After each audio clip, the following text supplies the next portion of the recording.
All right, good afternoon, everyone. I'm trying to move this out of the way. There we go. All right, so chapter 3, glimpse of history. We know I love the history part. What we're going to talk about is gram staining, which we've done over and over in lab before, and we're going to continue to do them. One of the main reasons that we use gram stain is to, of course, differentiate between gram-negative and gram-positive bacteria. There are so many different types of bacteria. Once we find out whether it's gram-positive or gram-negative, we're able to determine how to treat it. We know that gram-positive is much easier to treat from gram-negative, and we found that out in the lab. So let's jump right into it. So identify the two types of cells and list their differences. So this, going back from Biology 101, way back in the day, prokaryotic and eukaryotic cells. Make sure that you know the two types of prokaryotic cells, bacteria and archaea, and eukaryotic cells, which we have, which are eukarya. So let's look at the difference. So prokaryotic, we know, means before, pro meaning before. So smaller cells allows rapid growth, disadvantages. Predators love prokaryotes, parasites, and competitors. Eukaryotic cells, like we're much more complex. We have membrane-bound organelles such as a nucleus, lysosomes. We have things like a mitochondria, peroxisomes, all of those different things that make us unique and carry on different functions in our bodies. So what we know about microbiology is we can't see everything with the naked eye. We just can't. That's why it's called micro, much smaller. So we have to use a microscope. More importantly, what we'll use in our lab is actually a light microscope. It can magnify about 1,000 times. So what we use, remember I had you go through the microscope, and remember that the two ocular lenses at the top, those are the ones that everything is multiplied by 10, and then you have the objective lenses where we can rotate from 4 to 10 to 40 to the oil immersion. Okay, the electron microscope we don't have, very, very expensive. We just don't have that one. Neither do we have the atomic force microscopes. So as far as comparing and contrasting, what I really want you to focus on is the light microscope. Okay, so how the light microscope works, it passes through the specimen and through a magnifying glass. So make sure that you know all of the objective lenses, 4, 10, 40, 100, and how it increases. Make sure you know the names of the pieces: ocular lens, specimen stage, condenser lens, light source, objective lens.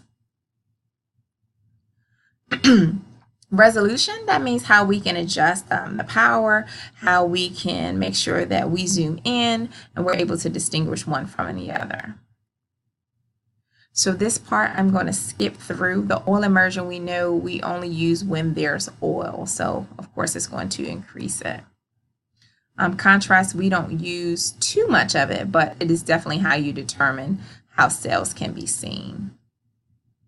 I'm going to skip through there. I'm going to skip. Fluorescence microscopes, which are really, really cool, but we won't use in our lab. They use UV light. All the beautiful pictures that you see of microbiology are usually from a scanning laser microscope, which means it's way beyond our budget, so we won't be using those. So we're going to skip through this. TEM, we're going to skip through them. Scanning electron microscope, most exciting. Everything has the 3D effect. So the only thing I want you to remember for scanning electron microscope is that it has a 3D effect. Let me get my highlight on. Let's see.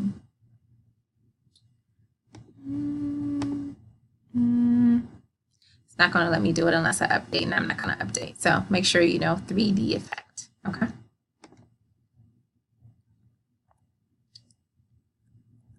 So I'm going to skip through this. Important: star, star, star, star, star, flash, flash, flash, flash, flash. Know this like the back of your head, okay? Like know your first name, middle name. You can spell it with your eyes closed. This is how I need you to know this. Preparing specimens for light microscopy, which is what we've done already. So we use a wet mount, which we know is just simply either we can take a dry specimen, drop a splash of water, small drop of water on there, and then add the specimen, or if we're using a liquid broth, then we know it's already wet. Okay, So we have the basic dyes like we talked about in lab. So we got negative dyes and we have positive dyes. Acidic dyes carry negative charges.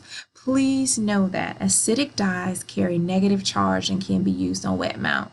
Again, I wish I could highlight. Oh, there we go. Won't he do it? Okay, acidic dyes carry negative charge. Please know that. Okay. Let's go to the next slide. Okay. These stains, simple stains, please know the difference in each one. I'm going to move myself up.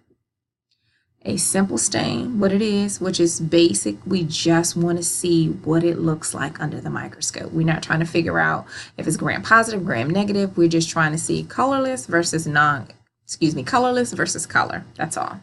We're not trying to distinguish anything else. We just want to make sure that we can determine the background from the cells. Differential stains is what we're about to get into.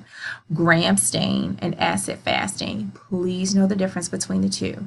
Gram stain, we're going to use, once we start doing with differential, we're going to do a multi-step procedure. So gram positive, gram negative, remember we did the crystal violet, we did the iodine, we did the alcohol, we did the saffron. We used all of those multi-steps to try to figure out if it was gram positive or gram negative. We did not do the acid-fast stain. And the acid-fast stain doesn't really take up too many stains, but it is important in recognizing mycobacterium. So here's another one that I need you to highlight. Is it going to let me do it this time? I don't know what button I pushed last time, but make sure you know it's the mycobacterium that does that. Special stains are also very important. We didn't do those as well, but you are responsible for knowing them. The capsule stain, the endospore stain, and the flagella, what they're looking for. So a capsule stain is going to look for any bacteria that has a capsule around it so that we can distinguish, okay, we have to treat this much differently than, let's say, a gram stain with just penicillin because there's an extra coating. There's something special about this. We have the endospore stain. We talked about endospores back when we were talking about chapter 5, when I did the video on chapter 5 and how endospores will withstand all types of heat and detergents, and they are very hard to kill. When we talk about, we were talking about Clostridium. We're talking about the spores that it has there. Same thing with anthrax. The flagella stain. Pretty straightforward. It is staining to make sure that we can see the flagella. If we can see the flagella, we know how the bacteria is attached. We see flagella in E. coli as well as in Salmonella. Differential stain. Gram stain is the most common. You need to know the order of the gram stain. Please know the order. What goes what and what is each one used for. Primary stain, the mordant, the decolorizer, and the counter stain. Know those vocabulary words. Know what that means. Know that gram positive is purple. Gram negative is going to be pink. I need you to know that. And what is being stained is the peptidoglycan, which is that special layer that is only found in bacteria. It can't be found in any other organism. Peptidoglycan is only found in the bacterial cell wall. Okay, so please know that peptidoglycan is found in the bacterial cell wall. Acid-fast stain, maybe they'll let me do it this time. Yes, it will. Detect mycobacterium.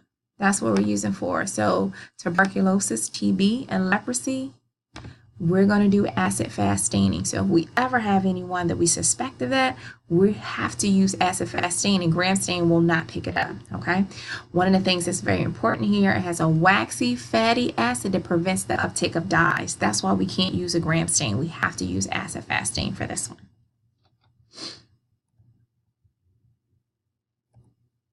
Okay, sorry, I got lost. Capsule stain. Some microbes surrounded by a gel-like layer. It stains poorly, so usually we have to pour India ink around it. So India ink is all that black or that brown around the cell. So all you can see is the little ones around there. Okay, so that's the gel layer. So that is what India ink is. So make sure you remember, India ink is used for capsule stains. India ink is used for capsule stains. Endospore stains, again, I've already mentioned this and I'll say this over again, which you will realize with microbiology, it repeats over and over again. There is a system to it, it just repeats. Endospore stain, Bacillus anthracis, or anthrax. Bacillus is the genus. And then you have Clostridium, which again is the genus. They have endospores. Here we go again. Why we can't use gram stains for them? They resist gram stain. These are some bad bugs. They don't like to be gram stained. You'll miss them that way. Okay. They use heat to facilitate the uptake of the primary dye. I need you to know this. The primary dye is malachite green. Okay. Now here we see saffron, still a counterstain, is used over again. Okay, so if we look at this, we see the green in the background and we see the saffron in the back. Okay, that's going to do other stains, but to get the endospores, we have to use malachite green. We have to use malachite green. Okay, flagella stain, very, very simple. You know what we're looking for. We're simply looking for the flagella. Look at all the little flagella swimming. Swim, swim, swim, swim. Okay. Fluorescent dyes just makes it glow in the dark. All right, now let's look at the morphology of prokaryotic cells. Know these shapes. We've talked about them in lab. The two most common are coccyx, which is a spherical shape, and rod, which is cylindrical. Please know those. Okay, the Vibrio, spirillum, spirochete. Pleomorphic means it has many shapes. So the Vibrio to me looks like a comma. And here we have with a squiggly spaghetti. And this one, someone else says it looks like curly hair. So one of my little curlies is a spirochete. Okay. So make sure you know those shapes. You need to know those shapes. Groupings, how do we group them? You'll hear the word like staphylococcus or streptococcus, Neisseria gonorrhea. The coccyx is how they are grouped. So you have chains, so diplococcus, anytime you see coccus, it's chains. Sometimes you have packets and sometimes you have clusters. So make sure you know the three different ways it can show up. It can show up in chains, packets, or clusters.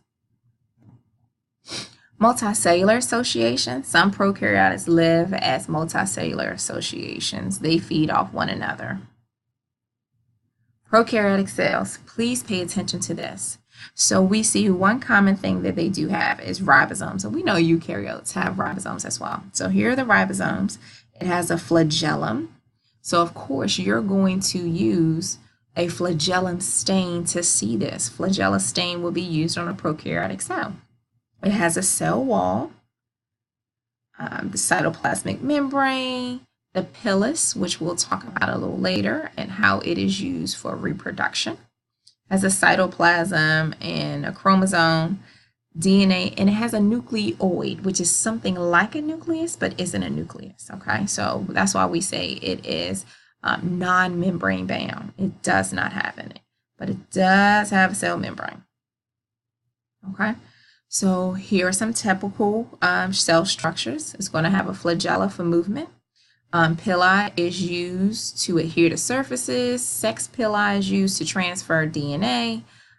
Capsule, slime layers, gram-positive, gram-negative, and some of the internal parts. It had the DNA, endospore, cytoskeleton, and ribosomes. You need to know these are common for prokaryotic cells. Blink, blink, blink. You need to know this. Cytoplasmic membrane, we've talked about this in 168. If we go all the way back, cytoplasmic membrane is just a boundary. You know, I always say how we have a club bouncer. It's the boundary from you getting inside. Again, this isn't new. The phospholipid bilayer. We have the two up here, the hydrophilic head. We have the little tails at the bottom, controlling what goes in and what goes out, selectively permeable. Because again, we don't want everything getting into club cell. Club cell, you know, has things that we need. It's important things like the DNA is in there. We have our protein packaging in there. So we need to make sure that there's some type of boundary that keeps us in tune with what's going on, what's coming in and what's going out. Excuse me. So describe the structure and chemistry of the cytoplasmic membrane. We just did that. And membrane permeability.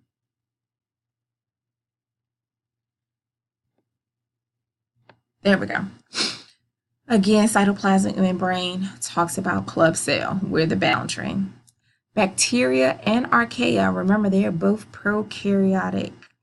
They're members of the prokaryotic cell. Okay, we have bacteria that's fit in the domain of prokaryotes, and then we have eukaryotes. So bacteria and archaea have same general structure of the cytoplasmic membranes.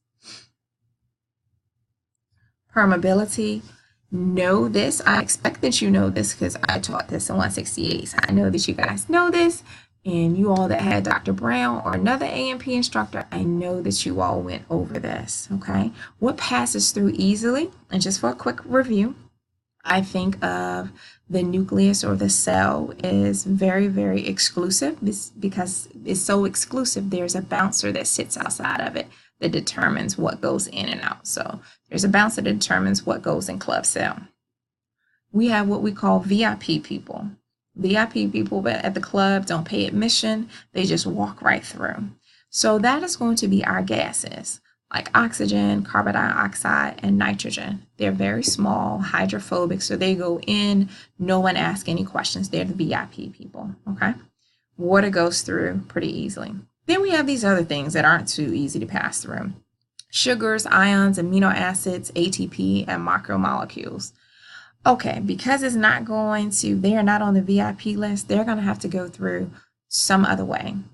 We have all been someplace to a club or a restaurant where we needed to call a friend to ask for a hookup to get through to the club.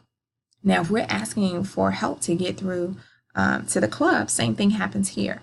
They're going to use some type of protein channel, or this one right here, water is actually using aquaporin as its friend to help it go through. And we know that's called facilitated diffusion because we need a little help. Now, if we want to decide that we're way too big to get through the plasma membrane and we're going to bum rush the bouncer, which is the plasma membrane or the cytoplasmic membrane, what we're going to do is use ATP to force through. So if you ever try to bum rush the door, you know that you have to use all your strength and energy to go against the grain. Okay? So simple diffusion, that's going to be our people who are VIP. They just move. Something on Facebook the other day said, I'm silent like the G. I move in silence like the G in lasagna. Yeah, okay. Simple diffusion. Very silent. No one makes any fuss. Goes all the way through. Osmosis. I know you all went through this on 168 as well, which is simply dealing with how water moves. Water moves with salt. So we have 3 types of solution. Hypertonic, which means inside it is more salt inside. We have hypotonic. We have isotonic. So isotonic, the level is equal. In hypertonic cells, what happens is all of the water starts to go outside of the cell because outside of the cell is more salt. So then the cell ends up shrinking. Then we have hypotonic where there's more salt inside of the cell and water is always going to follow salt. So if there's more salt inside of the cell, the water is going to go in a cell and that cell becomes hypo and starts to swell because now it has water.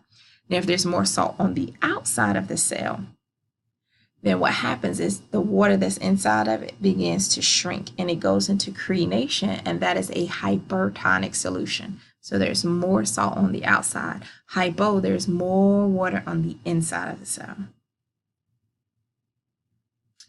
Electron transport chain, this is what I was talking about when we have to bum rush the club. ATP. Okay, you got to use ATP. I need you to remember that. Bum rushing the cell membrane, ATP, you got to use it. Here is our facilitated diffusion, or our little friends, our friends that are going to help us get through. Again, facilitated diffusion, a force of passive transport, movement down the gradient. You're just calling your friend, hey, we're going to walk in together. Active transport, we're busting through the door. Okay, we're just busting through the door. And here's a list of them all together. Facilitated diffusion, active transport, ATP, and group translocation. Protein secretion, active movement out of a cell. So we can see how the signal sequence here targets its secretion and moves over here. So we're here's the macromolecule, and we're going to have to pull it through our little friend. That little friend is going to help us to break it down so that it can enter inside of the cell.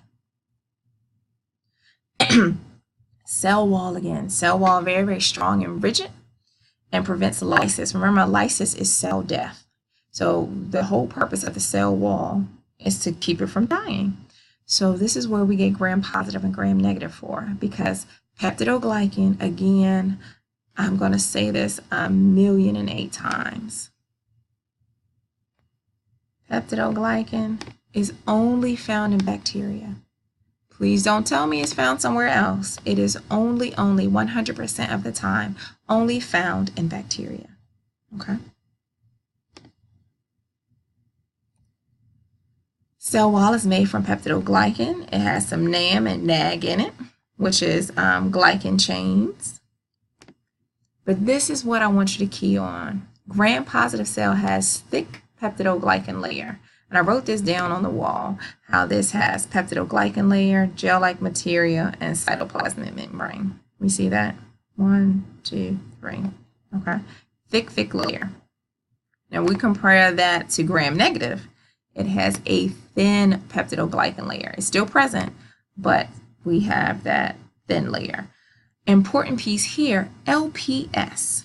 This LPS, very dangerous, okay? The lipopolysaccharide, that is where lipid A comes from, and lipid A ends up being an endotoxin, and we talked about this in lab, how endotoxin is lethal to us. You think about toxic shock syndrome, not a good thing, okay? And that all comes from gram-negative. Because gram-negative has this little firewall up here, it makes it much harder to treat. The antibiotics that we use are not able to treat them as readily. So here we have this one layer of peptidoglycan here, and I'm gonna flip back. Look at the gram-positive. We have 1, 2, 3, 4 layers and no protection layer on the top, as we hear in gram-negative. Gram-negative has that extra protection layer. So that's why gram-negative is much harder to treat. Not that it can't be, just harder. Okay, so make sure that you know that LPS is found only in gram-negative. Okay, important medically, signals immune system of invasion of gram-negative. It has an endotoxin. We talked about that. Endotoxin, not good for us at all. It has periplasm, which is a gel-like substance that's important there. That outer membrane, that extra layer, blocks passage of antibiotics. Okay. Peptidoglycan makes a good target since it's used to bacteria. Again, it's the same stuff over and over again. If we know what is specific for each microbiotic, then we know how to treat it. So if we know it's bacteria, we know first things first, we need to attack peptidoglycan. That's what we need to attack. Because we can prevent, if we can weaken that, then we can destroy the cell wall so that we can go under lysis. Because remember, lysis is what kills the cell, and the cell wall is what prevents lysis. So if we can break that apart, of course, we can kill the bacteria. Penicillin, we love penicillin. As a kid, they made you take that, some people say it was good, that bubblegum flavor amoxicillin when you had an ear infection or any type of nasty cold with the green mucus coming out your nose. Yes, penicillin. That is the one all be all that we always use, and because we overprescribe it now, some of you may be carrying around Z-packs full of antibiotics that pump antibiotics just to be pumping them. Please don't. That's when we get into drug misuse, and we'll talk about that too, and how what will happen is that our body starts becoming resistant to normal antibiotics, and we can't use penicillin like we used to. Okay. Again, penicillin is more effective against gram-positive bacteria, and it will help break it down. Crystal violet. Remember I told you need to know the order of how to put this on a slide. Crystal violet stains inside of the cell, not the cell wall. Please know that. Make sure you know what the decolorizing agent is, what the mordant in, and what the counterstain is. I need you to know that. So make sure you go through these steps, okay? Some bacteria lack a cell wall. They all have peptidoglycan, but they all don't have a cell wall. Go figure. So mycoplasm, please know that, does not have a cell wall. Okay? So penicillin is not going to affect it, nor lysosomes is going to affect it. It's one of those ones that has decided to evolve and say, bump the system. We're not going to work that way. So we're going to be hard for you to kill. Now, there are cell walls of the domain archaea. We just left the prokaryotes. Meaning just the bacteria. Because prokaryotes, we have archaea and we have bacteria, okay? Archaea, bacteria, all under prokaryotes, okay? Or prokarya. So now we're in archaea. So archaea are less well studied. No peptidoglycan, because remember, peptidoglycan is only in bacteria, okay? It does have a capsule and a slime layer. The slime layer is diffuse and irregular. Capsule, remember we were talking about capsule stains and how you would use India ink to do a capsule stain. So again, the same things are repeating over and over again. We also see that biofilm is here. Okay, make sure you remember that. Dental plaque, when you wake up in the morning and there's that nasty film on your teeth, that's biofilm. That if you leave it there long enough, it becomes plaque.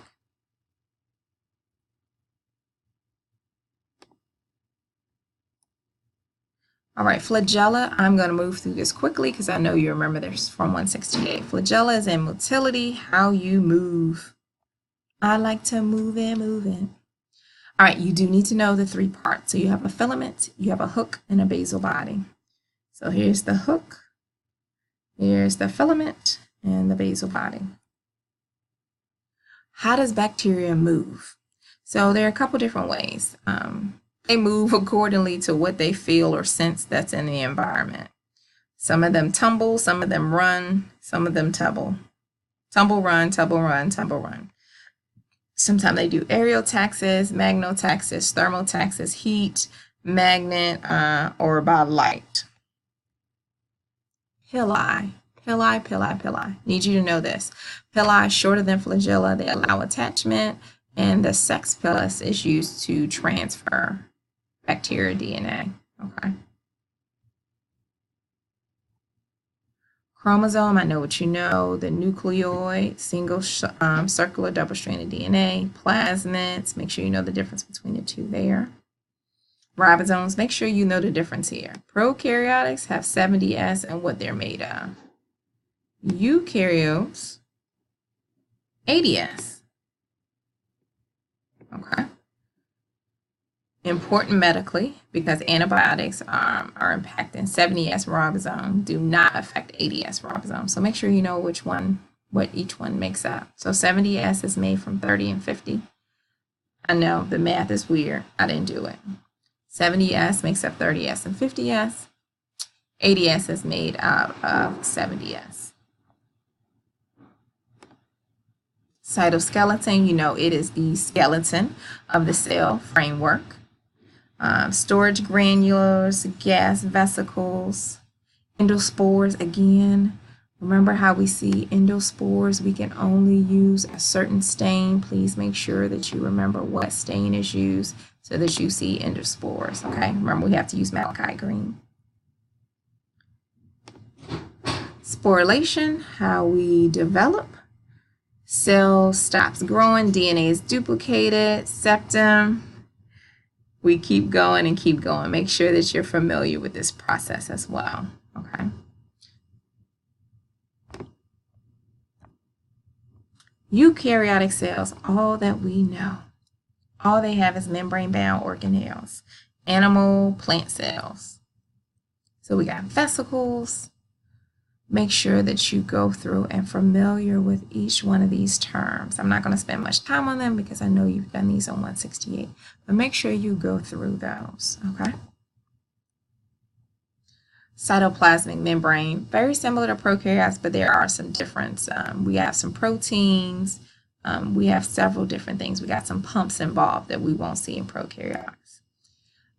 Again, transferring We have endocytosis and exocytosis, which we've done in 168 as well. Endocytosis is things like penocytosis, cell drinking. So the cell will see what's around, kind of pull it in, or receptor mediated will pinch something in and pull it inside, or phagocytosis, which is cell eating, and will eat whatever the bacteria is or whatever material and bring it inside. Okay. Exocytosis, we chew it up and then we spit it all the way out. Okay. So here we go. Make sure you know these: penocytosis, receptor mediated, and phagocytosis. And just the exocytosis is the reverse of endo. This is just as simple as it's going to be. We start off with it in the body and then spit it out. And endocytosis is outside of the cell and we need to bring it in, or outside of the body and we need to bring it in. Ribosomes, we talked about this already. Eukaryotic ribosomes, 80S, 60 plus, 40S, and prokaryotes, that's 70S, which is 30S and 50S. Okay. Actin filaments, microtubules, make sure you go through those. Flagella and cilia, how they are used. We know the nucleus contains DNA. When we look at prokaryotes, they do not have a nucleus, but a nucleoid, something similar to a nucleus. Mitochondria generate ATP. Yes, they do, but we also know that mitochondria DNA is found. And when you look at mitochondria DNA, it only comes from your mother. So if we were to extract mitochondria DNA from each one of you, it would only have your mother's DNA. It would not have your father's. So your mother gave you something that your father couldn't give you.